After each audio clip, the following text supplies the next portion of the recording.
Terima kasih Anda masih bersama kami dan berikut kami hadirkan kembali informasi utama hari ini. Polisi menggelar rekonstruksi penculikan kasus pembunuhan bocah umur 11 tahun di Makassar dengan motif hendak menjual organ tubuh. Asosiasi para pedagang unjuk rasa di depan Pengadilan Negeri Makassar menolak penangguhan penahanan tersangka korupsi Pasar Butung Andri Yusuf. Hasil ukiran karya para narapidana kelas 2A Parepare tidak kalah saing. Pemasaran mereka terjual hingga Kendari, Sulawesi Tenggara.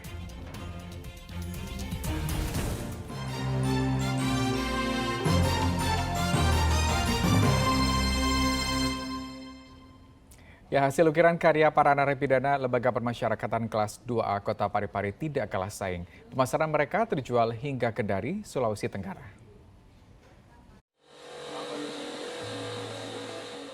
Beginilah warga binaan pemasyarakatan kelas 2A Kota Parepare menyelesaikan ukiran Jepara pesanan pelanggan yang dibimbing petugas lembaga pemasyarakatan. Keterampilan yang diberikan bagi para narapidana sebagai bekal kembali ke masyarakat untuk menghidupi keluarga. Ini sudah sampai ke Kendari. Sendiri Kota Lapas sendiri yang mempromosikan, bahkan ada beberapa KUPT yang ada di wilayah Sulawesi Selatan itu sudah ada yang sudah ngambil. Sementara juga ada yang dalam proses pemisahan kan, karena stoknya habis, kita sambil menunggu dulu. Seperti itu. Pak, kalau misalnya kan ini ada penjualan. Ya. Kalau misalnya dari yang mereka yang bekerja ini, apakah ada komisasi juga atau bagaimana? Oh iya, ya. Jadi terkait dengan kemandirian ini kan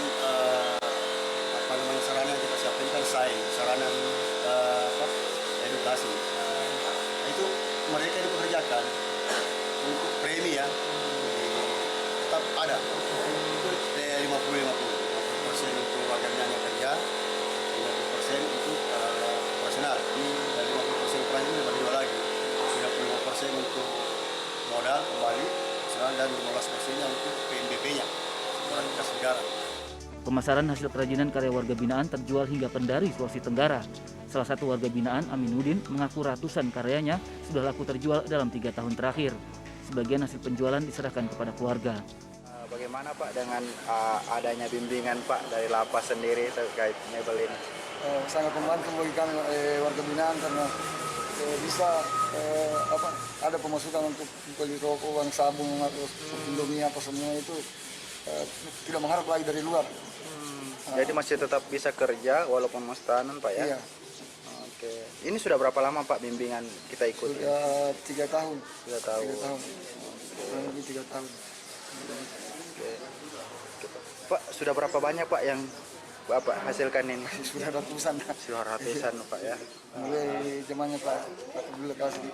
Artinya kalau Bapak sudah berkeluarga? Sudah. Oke, jadi hasilnya ini bisa dibagikan kepada keluarga juga ya?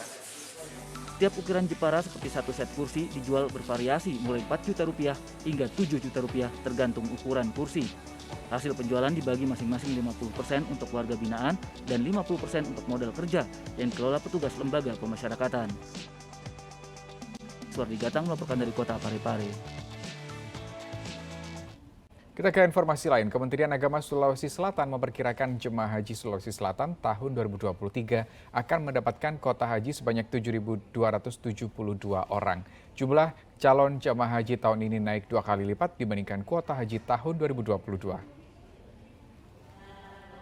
Kerajaan Arab Saudi kembali memberikan kuota haji sebesar 221.000 orang untuk jemaah Indonesia tahun 2023. Dari jumlah tersebut, Kementerian Agama Sulawesi Selatan memperkirakan jemaah haji Sulawesi Selatan akan mendapatkan kuota haji sebanyak 7.272 orang.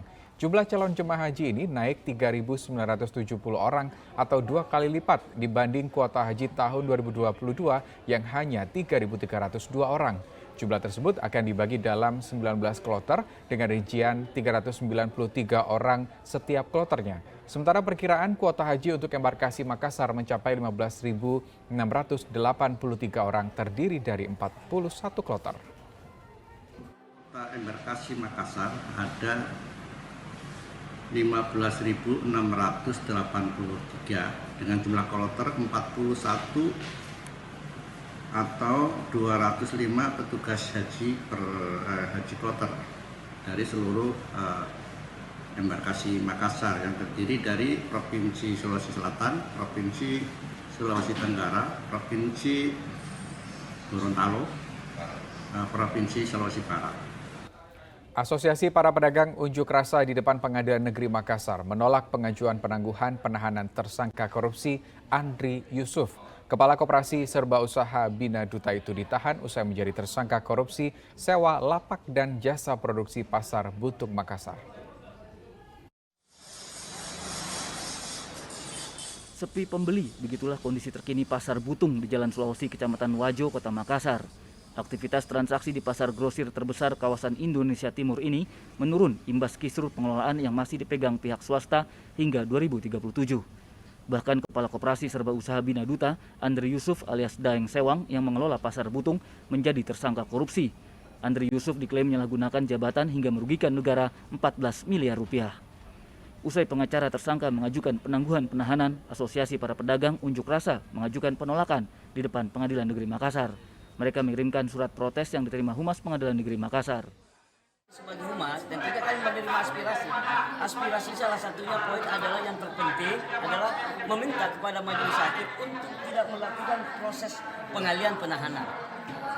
Persoalan supaya tidak dialihkan penahanan itu adalah ranahnya majelis. Kami sebagai humas, siapapun orang tidak bisa intervensi. Tapi kan ada beberapa pertimbangan tadi seperti aspirasi yang dibawakan saudara-saudara saya bahwa pernah melatar belakangnya adalah pernah dia DPO status. Itu mungkin salah satu pertimbangan majelis hakim gitu. Memang tadi saya komunikasi dengan majelis hakim, permohonan untuk pengalihan penahanan sudah masuk. Tapi kan belum dibahas itu. Dan saya sudah komunikasikan bahwa ada datang Asosiasi Pedagang Pedagang Pasar Butung untuk datang pengadilan mempertanyakan terkait dengan pengalihan penahanan. Persoalannya ini aspirasi tadi yang kami terima, tentunya kami akan menindaklanjuti pada Ketua Pengadilan Negeri Makassar untuk minta kebijakan bagaimana nanti. Itu ya. Dan mudah-mudahan tidak ada masalah. Akan berusaha menyampaikan kepada Ketua Pengadilan akan menanggapi secara bijak tentu berdasarkan prosedur hukum yang berlaku. Itu dia patah-patah hukum. Apalagi saudara Andri Yusuf adalah orang tidak tahu hukum dan tidak mungkin itu dilakukan menyelesaikan karena sudah DPO Pak. Tidak orang tak tahu hukum. Itu kan jadi pertimbangan. Melihat keputusan dari BK seperti apa? Siapa yang menang dan menangnya apa saja menangnya itu. KSU Bina Duta ini dalam perjanjiannya itu dikasih waktu mengelola sampai 2037. Itulah kita bertahan di sini. Kita masih punya waktu sampai 2037. Sempat masuk daftar pencarian orang, Andri Yusuf ditangkap penyidik Kejaksaan Negeri Makassar. Tersangka kasus korupsi sewa lapak dan jasa produksi Pasar Butung Makassar itu siap menghadapi persidangan di Pengadilan Negeri Makassar. Andi Muhammad Sardi melaporkan dari Kota Makassar. Demikian berita Makassar hari ini. Saya Rosdi Maulana pamit undur diri. Terima kasih atas kebersamaan Anda. Selamat beraktivitas dan sampai jumpa.